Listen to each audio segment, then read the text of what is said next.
Hello বন্ধুরা, শুভ সকাল। কেমন আছো? আশা করি সকলে খুব ভালো আছো। তো দেখতেই পাচ্ছ আজ সকাল সকাল নিয়ে এসেছে একটা নতুন ভিডিও। তো এই হচ্ছে আমাদের বাড়ির মা মনসা আর মা কালী। তো মা কালী আর মা মনসার আজকে বিসর্জন দেওয়া হবে, যেহেতু 2 বছর ধরে আমাদের বাড়িতে পুজো দেওয়া হয়নি। তো ঠাকুমা মারা গেছিলো, যার জন্য তো এবারে পুজো দেওয়া হবে। তো খুব এক্সাইটেড। তো 17 তারিখে পুজো, বিশ্বকর্মা পুজোর দিনই আমাদের বাড়িতে পুজো হয়। তো সেই ব্লগও আমি তোমাদের সাথে শেয়ার করব, তোমরা আমার সাথে থেকো। তো চলো দেখো, পুজো করা হচ্ছে সকাল সকালই। আর ব্রাহ্মণ বলেই দিয়েছে যে 12টার মধ্যে ঠাকুর বিসর্জন করতে হবে। তো বেলা হয়ে গেলে আর হবে না। তো তার জন্য সকাল সকালই মানে পুজোর দিকে জোগাড়জান্তি করে পুজোয় বসে গেছে। তো এইদিকে আমার মেয়েকেও দেখো বসে রয়েছে চুপটি করে, ও খুব আনন্দ হচ্ছে। তো প্রথমবার দেখছে।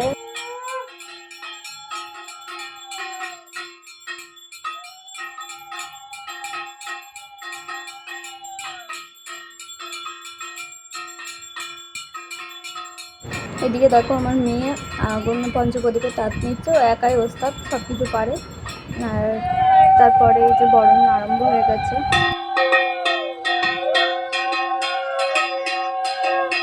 তো দেখতেই পাচ্ছ পুজো কমপ্লিট হয়ে গেছে। এবার এখানে বরণ পর্ব শুরু হয়ে গেছে। তো এখানে 5 জন মিলে বরণ করছে। তো সবাই মিলে প্রথমে ঠাকুরটাকে বরণ করে নেবে, দেখতেই পাচ্ছ। তো তোমরা কারা কারা বরণ করেছো প্রতিমাকে কমেন্ট করে জানাবে। তো চলো, আমিও করেছি 2-3 বার। তো চলো দেখো, দেখতেই থাকো। আশা করি তোমাদের ভিডিওটা ভালোই লাগবে। আর আমার পেজটাতে যারা নতুন তারা অবশ্যই ফলো করে দিও, যারা ফেসবুক থেকে দেখছো ফলো করো, আর যারা ইউটিউব থেকে দেখছো তারা সাবস্ক্রাইব করে দিও চ্যানেলটাকে, আর লাইক করে দিও ভিডিওগুলো। এদিকে দেখো পুজো করা হচ্ছে, দেখতে পাচ্ছ আমাদের মায়ের প্রতিমা রূপ কিন্তু প্রত্যেক বছরই চেঞ্জ হয়। সবাই রয়েছে এখানে, দেখো মায়ের বরণ পর্ব চলছে। একে একে সকলে বরণ করে নেবে মাকে। এদিকে আমার মাও বরণ করছে। প্রথমে মা মনসার বরণ হবে, তারপরে কালীমার বরণ হবে। তো আমাদের এই পুজোটা হচ্ছে তো একসাথেই হয়, মা কালী আর মা মনসা। তো দিনের বেলা যেহেতু মা মনসার পুজো হয় আর রাতে কালীমার পুজো হয়। তো এবার একটু অন্যরকমও হবে। তো পুরো ব্লগটাই আমি তোমাদের সাথে শেয়ার করব, তোমরা আমার সাথে থেকো। ওদিকে মা কালীরও বরণ শুরু হয়ে গেছে। তো মা কালীকেও বরণ করে আস্তে আস্তে কনকাঞ্জলি করার পরে মাকে ভ্যানে তোলা হবে। তো চলো তোমরা দেখতে থাকো, আই হোপ তোমাদের খুবই ভালো লাগবে ভিডিওটা।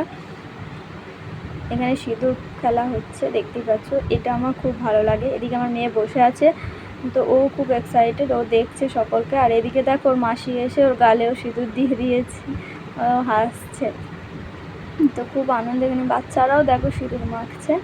তো প্রতিটা স্ত্রীর কাছে এটা খুব একটা মানে শুভ মুহূর্ত, আর সকলেরই আসলে সিঁদুর খেলতে ভালো লাগে। এদিকে আমাদের মা প্রতিমাকে তো দেখতেই পাচ্ছ ভ্যানে তোলা হচ্ছে, বিসর্জনের যাত্রা শুরুই হবে।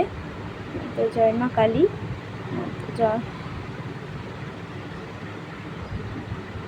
দেখো তোমরা। তো এদিকে আমরা বেরিয়ে পড়েছি মা মনসা আর মা কালীকে নিয়ে। এদিকে আমি মেয়ে আর হেঁটে হেঁটে যাচ্ছি। আমার হাজব্যান্ড একটু ভিডিও করে দিয়েছে, এখানে সকলে মিলেই যাচ্ছি। এটা হচ্ছে সব আমার হাজব্যান্ডের মানে বন্ধু যাকে বলে। তো দেখো চলে এসেছি আমরা গঙ্গার ঘাটে। তো এখানে এসে দেখো মা কালী আগে এসেছে। তো মা কালীকে নিয়ে আসার পরে এখানে মা মনসা আসবে। মা কালী দেখতে পাচ্ছ আগেই চলে এসেছে। তো এখানে দেখো মুখটা, আর এখানে আমরা সকলেই দাঁড়িয়ে আছি। আর ওদিকে মা মনসাকে আনা হচ্ছে। তো আস্তে আস্তে মা মনসাকে আনা হচ্ছে ওপরে, যেহেতু গঙ্গার থেকে অনেকটা ডিস্টেন্স। তো এদিকে মাকে 7 পাক ঘোরানো হচ্ছে, এটাই নিয়ম। তো তাই এই নিয়মটা পালন করার পরে মাকে বিসর্জন দেয়া হবে। জয় মা কালী। তো 17 তারিখে আবার পুজো, তো সেটাও আমি তোমাদের সাথে শেয়ার করব, আগেই বলেছি। তো এই সেম একই প্রসেসে এবার মা মনসারও হবে। তো মা মনসাকেও 7 বার ঘোরানো হচ্ছে। আর এখানে এত স্লিপ ছিল, দেখতেই পাচ্ছ তোমরা, দেখো তো কাদায় ভর্তি ছিল, যার জন্য খুব সাবধানে করছে সবাই। তো চলো ঘোরানো হয়ে গেছে, এবার আস্তে আস্তে জলে নেবে মা মনসাকেও বিসর্জন দেওয়া হবে। জয় মা মনসা। সকলকে ভালো রেখো, সুস্থ থেকে রাখো। আর একটুখানি ভিডিওটা ভালো লাগলে অবশ্যই লাইক, কমেন্ট, সাবস্ক্রাইব করে দিও, আর আমার পাশে থেকো।